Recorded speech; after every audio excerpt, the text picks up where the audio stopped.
Welcome to the Strategic Planning Workshop Preview. I am Griffith Watkins, your course facilitator. I'll be conducting the lecture portions of the workshop and facilitating the hands-on exercises. Here is a brief look at the workshop agenda. We will begin with team introductions, followed by a session to build the ground rules for engagement. After that, we'll follow our way through the Strategic Leaders Roadmap as described by Harbir Singh and Michael Useem in their book, The Strategic Leaders Roadmap, 6 Steps for Integrating Leadership and Strategy. The checkpoints, as you see here, are integrate strategy and leadership, learn to lead strategically, ensure strategic fit, convey strategic intent, layer leadership, and decide deliberately. But before we get to the actual workshop information, let's take a few minutes to introduce ourselves and get to know each other. I've queued up a favorite icebreaker of mine called Curiosity Ping Pong. As I'm speaking, I would like each one of you to place a note in the meeting chat, but do not hit enter until I say so.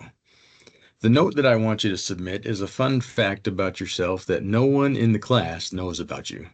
Now, no dark family secrets are required, unless, of course, you really want to, and we'll listen. And I'll give you a moment to write that in. Okay, now let's all hit enter when I say 1, 2, 3, hit it. Now, the way this is played is we'll each have a chance to ask another class member about the details of their entry. Once someone provides that detail, then they pick the next person, and so on until we've all taken a turn. Side note, you can say pass if you don't want to tell the story behind whatever detail you put in there, at which point the person choosing can select another person. I'll start. The item I entered is the fact that my house is the oldest in my city, but not the first one on the block. Yeah, interesting story. This is actually because my house at 180 years old, built in 1845, was moved from its original location in 1910 and placed in a newly established neighborhood. Now next, I'll select Tom. And then as Tom goes, the game continues until all are introduced.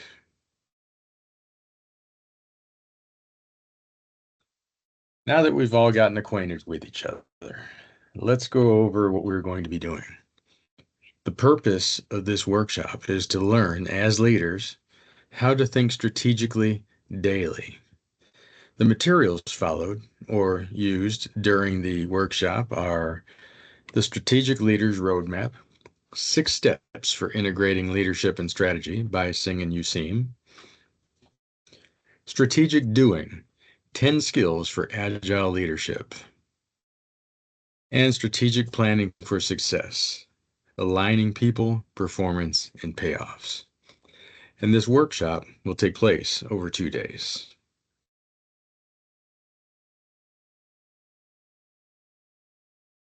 Now, as a best practice noted in Strategic Doing, we'll work together to define a list of rules for our time together.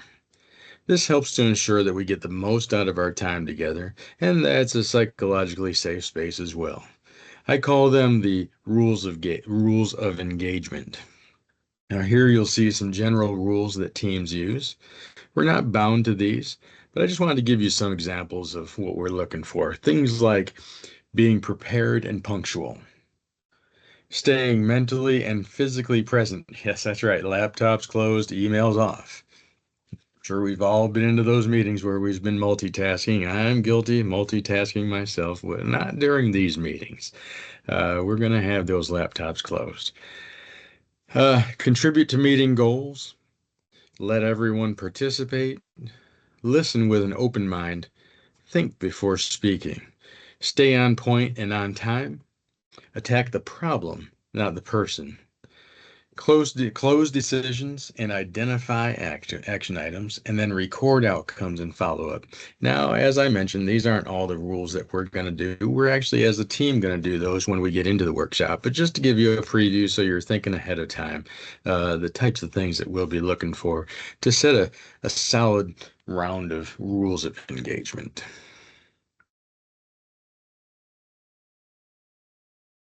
So beginning down the road, the first mile marker in the journey down the road to the roadmap, if you will, to strategic leadership is integrating leadership and strategy. Now, you'll see in the Venn diagram that leadership and strategy are two different things.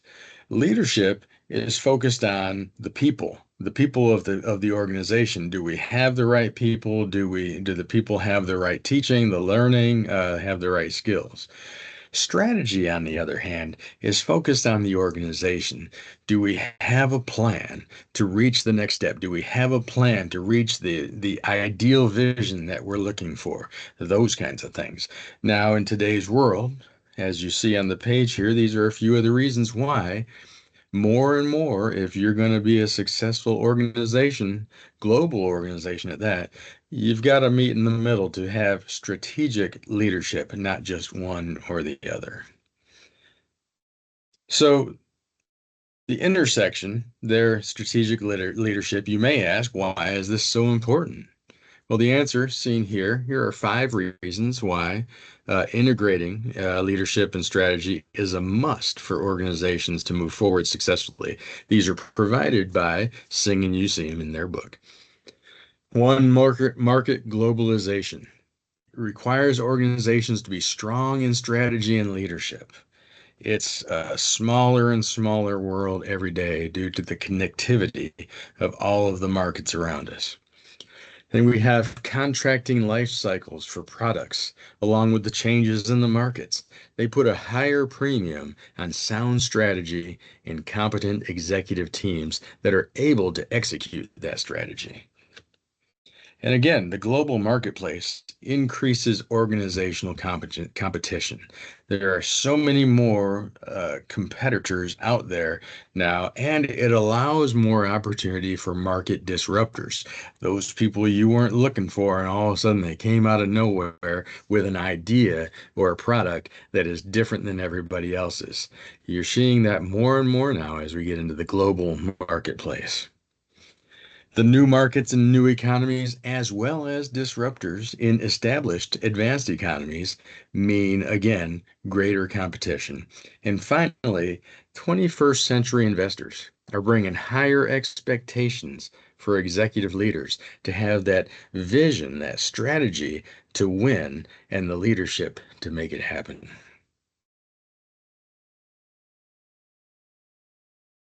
Now, during this workshop, you'll complete activities to practice developing these leadership skills, strategic leadership skills. Following the questions noted by Harbir and Useem, you'll evaluate the answers to these questions and lay the groundwork for your strategy. These questions like, what do you want to achieve? What's the ideal state? What's the vision? You'll develop a vision to achieve the desired outcome by conducting a gap analysis and then learn the gap between current state and future ideal state, and then backward plan on how to close that. The graphic here is just a little something from Strategic Planning for Success, a favorite book of mine that explains the mega, which are the societal goals, versus the macro, which are the organizational goals to meet the societal goals.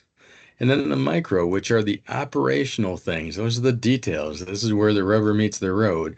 The operational goals to then flow up and meet the macro goals, which support the mega. And of course, means, methods, interventions, and resources are down below. We'll cover all of that in this workshop. Then we'll talk about, as we're doing that and evaluating where we are today, we'll do the start, stop, continue method, where you're going to evaluate what your current state is and determine what to start doing that you haven't been doing, what to stop doing that you have been doing, and very importantly, what to continue doing. A new strategy does not mean you need to stop doing everything and do everything new. Chances are your organization is doing something right already. So you want to be able to identify what those good things are so you can keep on doing them. And then you're going to look for resources. You're going to ask yourself, do we have the resources needed for this vision and strategy? And you'll learn the process of planning and aligning those resources for successful strategy deployment. The next milestone down the road is learning to lead strategically. There are no natural born leaders or strategists. These are skills that are learned and practiced. And as you see on the page, here's how, at least some of the concepts. There must be directed learning. That is, learning the necessity of leadership and management training within the organization to produce and maintain strategic leadership principles in everyday operations. You've got to train the leaders. Nobody's going to come in and just naturally know how to do it. They may have some keys and tips and tricks here, but success isn't an accident. It has to be planned. You have to get that directed learning. And these are learnings like you see in the picture there, the guy holding the books. This is the structured learning. In my corporation, it's called the learning management system. So these are the things that we're going to actually go to the courses and learn. But it doesn't stop there. You have one-on-one coaching. You're going to learn the value of the one-on-one relationships. That is the mentorship programs. If the organization has mentorship programs, we're going to learn how to pull those in and make maximum use of them. Professional coaching, where you're not connected in a regular relationship with a mentor, but you still may get professional coaching, or perhaps even the corporational organization will bring in somebody to do a class or some sort to professionally coach us. And then there's the direct supervisor feedback. This is critical as well, as we have strategic leaders above us that are training us to be strategic leaders as well. Listen to the input, because they're watching us and they're going to tell us in where we can do better, where the opportunities to succeed are. And then finally, we have the instructive experience. Now, this is where I'm just going to call it the OJT. This is the on the job. This is where you're going to learn through this workshop the need for leadership experiences to supplement the formal learning and the coaching we've just talked about above. This involves taking on progressively more responsibilities, cumulative moments of reflection to say, we called it in the Army an after action review, what went wrong, what went right, and then learning from the mistakes and undesired outcomes of past experiences. We're going to learn to lead strategically, which is going to lead us to the next 2 mile markers: ensuring strategic fit of the leaders, and then conveying strategic intent. Now, I call mile markers 3 and 4. Ensuring strategic fit is where we're going to, rather when we're hiring leaders or when we're placing leaders in position, we're going to learn how to work the data. Work the data means gathering the information from the stakeholders of the position you're about to fill. What do the stakeholders need from a strategic leader in that leadership position? And then we're going to match the candidate, looking at their experiences, their skills, and their persona with the stakeholder requirements for the position, pinpointing the priorities of leadership positions being filled against the candidate's characteristics. And then you're going to learn more about conveying the strategic intent of the organization.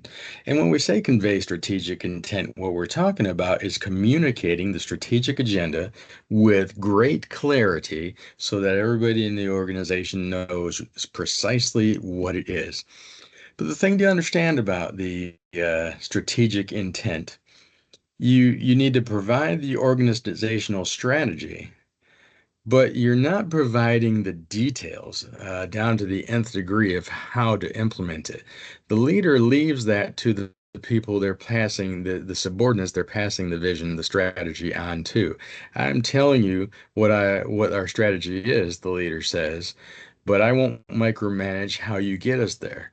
And the strategic leaders, subordinate leaders in place, because they've been trained, they'll know what to do, and then it'll be up to them to make those decisions.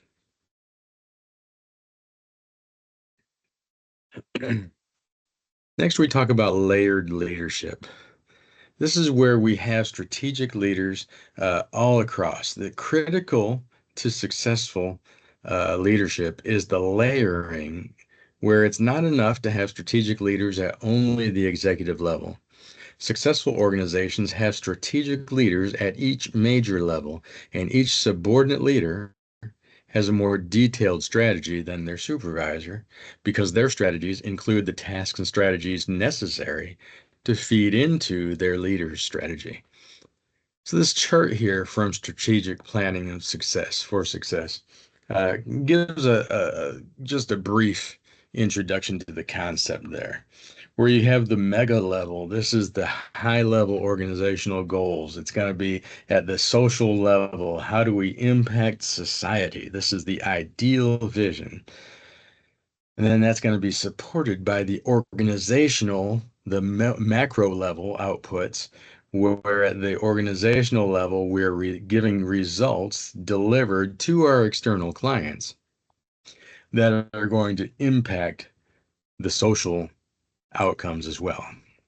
And then finally, the micro level, where these results, these are the operational, if you remember the chart before, the operational level, where results are delivered by individuals or teams to the internal customers, which then feed up into the next level to drive the results for the external clients, which feeds into the highest goal of driving the social impact and value added. You've got to have strategic leadership layered through. And you're going to learn about how to convey that strategic intent through the organization. You're going to learn about how to work across layers and how to develop that strategic leadership in each layer, like we see in the chart below or to the side. Finally, this workshop will teach you the value of deciding deliberately to ensure the success of your leadership strategy. We're going to make disciplined decisions. We're going to learn how to forego the conventional wisdom that says, well, we need to do it this way. The automatic decisions that can lead down the path of the same results we always got. We're going to learn how to apply logic, make data-based decisions, and consider lessons learned and best practices from the past. And you're going to learn the value of protecting against decision bias, like the status quo bias, which means, hey, we've always done it this way. We're going to keep on doing it this way. Or the availability bias, which is looking at something that's fresh in our memory. We know that failed and that was terrible, so we let that bias our decision going forward in the next project, even though we shouldn't. We're going to learn about those things in the workshop. So this step, in conjunction with all the rest, will lead you to the ultimate goal of integrating leadership and strategy. So I thank you for joining me for this preview. I really look forward to seeing you in the workshop and hope you have a great day.